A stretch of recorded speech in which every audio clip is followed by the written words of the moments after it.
નમસ્કાર.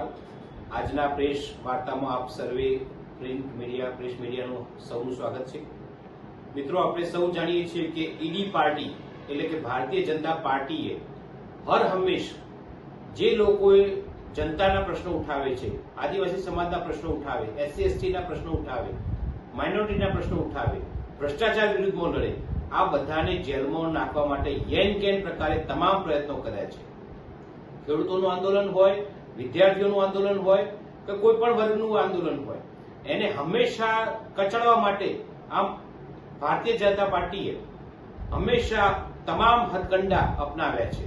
એ જ નિમિત્તે જ્યારે આદિવાસી સમાજના જે જળ, જમીન અને જંગલના પ્રશ્નો હર હંમેશ ઉઠાવતા એવા આદિવાસી સમાજના નેતા અને યુવાઓના હંમેશા પ્રશ્નો ઉઠાવે છે એવા ચૈતરભાઈ વસાવા, એમને ઈડી પાર્ટી એટલે કે ભારતીય જનતા પાર્ટી દ્વારા એમને યેનકેન પ્રકારે કેસો કર્યા અને કેસોના અંદર એ અત્યારે જેલમાં છે.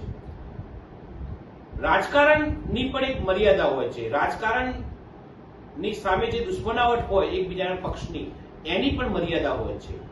અહીંયા જોઈએ તો ચૈતરભાઈ વસાવા તો રાજકારણમાં છે, તો એમના ઉપર તો તમે દ્વેષ ભાવ રાખીને એમને જેલમાં મોકલી શકો છો, પરંતુ રાજકારણ એટલી હદે ખરાબ થઈ ગયું કે ચૈતરભાઈ વસાવાની વાઇફને પણ તમે જેલમાં મૂકી દીધા.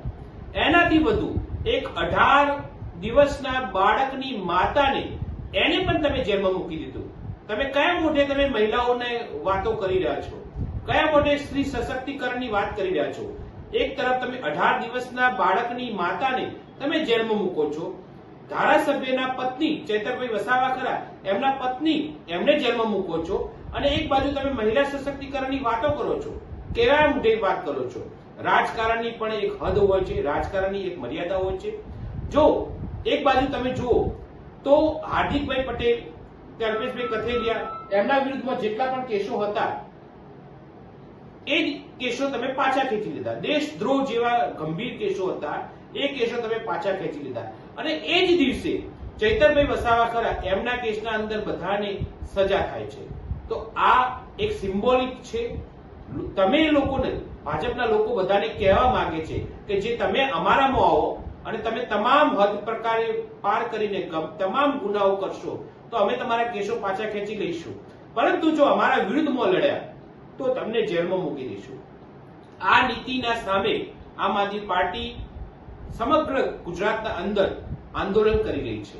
એના ભાગ સ્વરૂપે મહેસાણા જિલ્લાના અંદર આવતીકાલે તારીખ 26/6/2026 ના રોજ તોરણવાડી માતાજીના ચોકથી લઈને ડોક્ટર બાબા સાહેબ આંબેડકરના ફુવારા નજીક આવેલા સ્ટેચ્યુ સુધીમાં એક પદયાત્રા કરશે, અને આ પદયાત્રાના અંદર હું આમ આદમી પાર્ટીના તમામ પદાધિકારીઓ, કાર્યકર્તાઓ અને મહેસાણાની ખાસ જનતાને વિનંતી કરીએ છીએ કે આવો.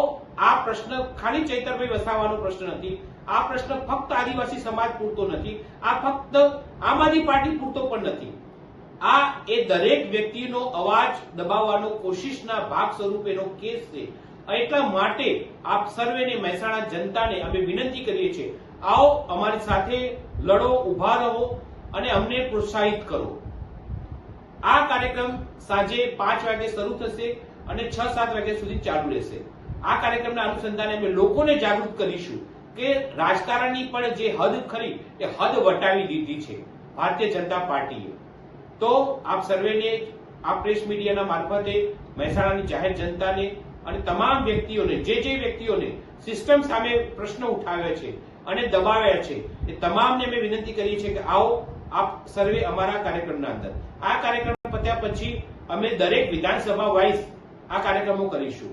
આ વિધાનસભાના 7 વિધાનસભાઓના કાર્યક્રમ પત્યા પછી દરેક જિલ્લા પંચાયત વાઇઝ અમે આ કાર્યક્રમો કરીશું, જેથી કરીને આ તમારા જે અત્યાચારો ખરા એ લોકો સુધી પહોંચી શકે કે હવે સમય થઈ ગયો છે લોકશાહી બચાવવાનો.